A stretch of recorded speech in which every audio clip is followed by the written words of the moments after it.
with that as an offensive coach? What are your thoughts coming out of today from what you saw of your first match? Okay.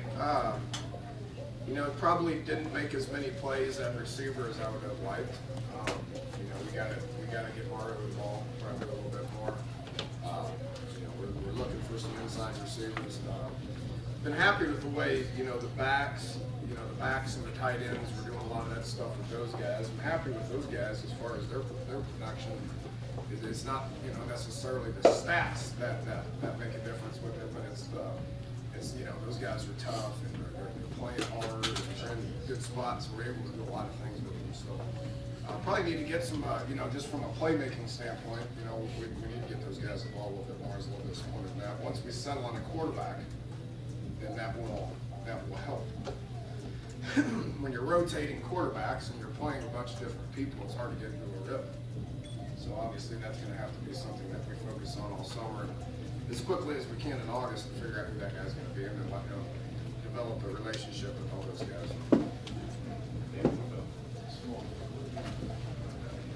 Personal. Best thing that Charles Sims ever did by coming here is teach those guys how to be personal, how to practice hard, how to be unselfish. All those guys, Bowie as well, but all those guys, it doesn't matter what position that they're playing. They all want the ball and they all want to be the featured running back. But if that's not, they don't mind getting in receivers and catching passes downfield. I told you Wendell was probably our second best inside receiver. I may give him the best inside receiver right now. And then obviously being able to put him in the backfield and give him the ball a bunch is really good. So very versatile and very productive. What about the decision on what the quarterbacks are doing for contact today? I thought it was fun. It's fun watching those guys get hit. When we did that about 6 days, they weren't making the progress that we wanted. And then about 6 days ago, about 6 practices ago, we go, let's let them get hit. The sense of urgency picked up. It's really going to be good for our defense to see a lot. How many teams do we face that are going to run the quarterbacks a bunch? So it's been good for our defense to see it, and then their production I think picked up. So I was pleased with how they performed over the last 6 days. Is there a point where you'll cut that off? Oh yeah, that'll be. You're going to add Clint, and then you're going to add William Kress. So there's 2 more that you got to add. So we'll study these. We'll study the cut-ups, carefully and see where they're at, and then monitor their progress June and July. And then when August comes around, we're going to have to make a decision. Talk about monitoring progress there. It's going to be a little different off-season for you guys with the extra access. Have you thought about that and how you're going to approach that with the extra time with the guys? All of June. Less vacation time for coaches.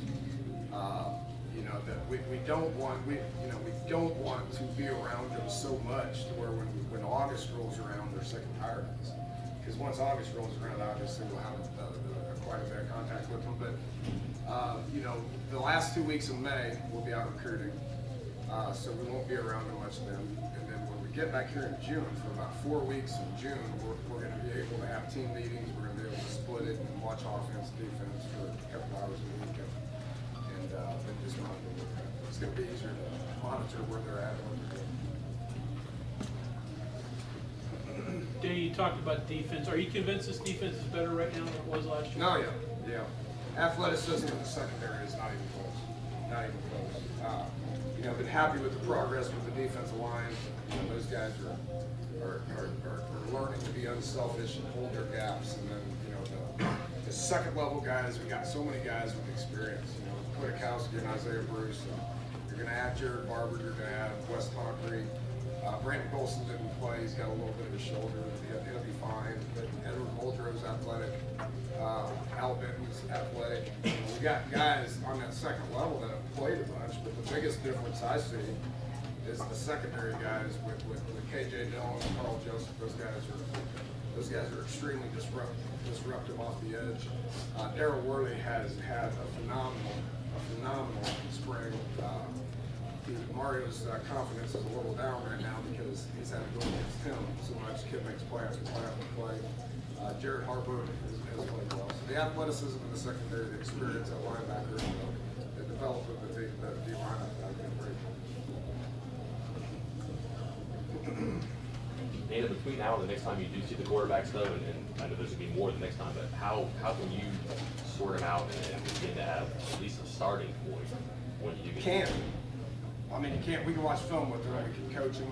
We can watch all the cut-ups that we have right now. But spring's over, and we have about 850 clips that we can learn from. That's all we can do with them. We can watch them lift weights. We can watch them do sprints, but we can't do any football stuff with them between now and August 1. So to answer your question, there's really not much we can do. We can teach them. We can teach them in the classroom. Is all we can. Is it almost, I don't want to say too crowded, I guess, but I mean, you have to act really quickly during that time because of so many guys? You're gonna have to. Yeah. Gonna have to come up with a plan. There's 5 of them, but we're gonna have to come up with a plan. We're gonna have to narrow it down. We're gonna have to figure out who the guy is, and we're gonna have to give him all the rest. You totally convinced that Trickett will be ready to go when you want to go? You mentioned that 850 number. Is that more? Is that A little bit of a guess, but Is that more than you've done in Nah, it's previous? about normal. Okay. It's about normal. We usually end up with about the spring cut-ups and then the regular cut-ups throughout the year is pretty similar. Is this a situation with a quarterback that if somebody's not feeling well, you want to pull the trigger a lot faster on these guys at game time? Yeah, and there'll be a lot of time in August to be able to make these decisions. You get 28 practices. 20 of them are going to be non-Alabama prep. 20 to 22 of them are going to be non-Alabama prep, where we just practice and we need to get better. And guys need to step up and make plays and take control of that position. And then, about a week before the game, we'll focus on Alabama. And obviously, have that decision made already made.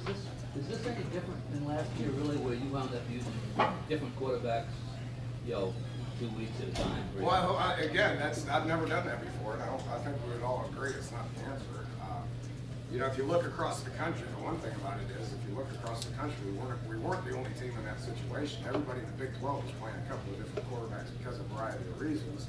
And I think the game is changing to where those quarterbacks are running a lot more. They're more athletic, they're running more, which means they're in harm's way more. So if you want to win a championship, if you want to have a successful season and go to a great bowl game or the playoff or whatever it is, then your second team quarterback's got to be able to go in there and he's got to be able to win games. So we have guys that have taken reps, we have guys that know what to do. The continuity with the rest of the guys, I think, is going to be better than it was a year ago. Some of that lead option stuff, something you really want to do this year? Well, yeah. I mean, it's something that we haven't really done much of in the past. But it's something that we're tinkering with a little bit. Be able to put some pressure on the defense. It's good for the main reason. It's good for our guys to see it, because we face so many teams that are going to run the quarterback. It's really good for our guys to be able to see it. Was filling the depth chart more important to you this spring than finding starters? Yeah, definitely. And again, we've talked about this, but it's been fun. It's been productive this spring because we have a lot of numbers. We're able to develop depth. Hopefully next year when guys go down, which is going to happen, that's just part of it. The second team guys that are going in are not going to be true freshmen, which happened a bunch last year. So we got a lot more guys, a lot of depth. Last spring, when spring ended up, we were only dealing with about 50% of our roster. So by having about 75 to 85% of our roster right now, it has been developed. That said, Dana, are there positions you're looking at in July and August that you guys are going to have a look right away? It sounds like inside receiver might be one. Well, yeah, and we've repped a lot of guys right there, Mike. Who's going to continue to develop? One never knows. Just look at what Mario did last year. He didn't come on until the 8th game of the year, whatever it was. So there'll be guys that continue to develop and add a few more people and see what those guys can do. You never know if those guys are going to be difference makers and be able to come in and handle it right away until they're here. Danny, you mentioned a couple guys defensively. Making plays downfield. I think our defense has done a great job of taking away big plays from us this spring. We've had guys, Mario and Kevin have made big plays downfield in Big 12 football games, and we weren't able to do that very much. Now, whether that's our defense doing a great job, which I do think our corners are better than they have been since probably keep Andy was here. You know, but whether it's that or whether it's our guys not clicking with the quarterback shut, I don't know. Then you mentioned a couple of guys defensively that had really strong spring offensively and special teams. Anybody stood out? Well, I think we all were happy with Josh Lambert catching a 53-yard field goal. Our kicking game has been great with all those guys coming back. You know, to Palmer, you forget he's even here, but he never does anything besides snap the ball exactly where you want it to be. And then Nick, you know, O'Toole's had another productive spring, and then Lambert's been Mr. Consistency, that's for sure. All three of those guys have been good. And then when you talk about the overall, you know, special teams is not just those three. You know, you're going to be playing 50 guys, and then the better your depth is, the better your second team guys are, your third team guys are, the better your special teams are going to be. You know, Mario looked good on that first kickoff return. And then Wendell back there are guys that I think we can count on. Haven't found a punt returner yet. That's probably the one glaring hole that we have. Jordan does a good job of catching the ball, but he doesn't make much happen afterwards. He's got to get better at that. We'll see what, you know, a guy like Draymond is a punt returner guy. We've got some guys coming in that potentially could do. I don't want to leave out my gut friend Mike Molinari too. He's in the back. He just does it all. He does it all. I was a little disappointed he didn't tackle Mario. He's on the same team, white shirt. So you let him go back. Absolutely. That makes sense. Okay, anything else for Coach? All right, thanks guys, appreciate it. Thank you.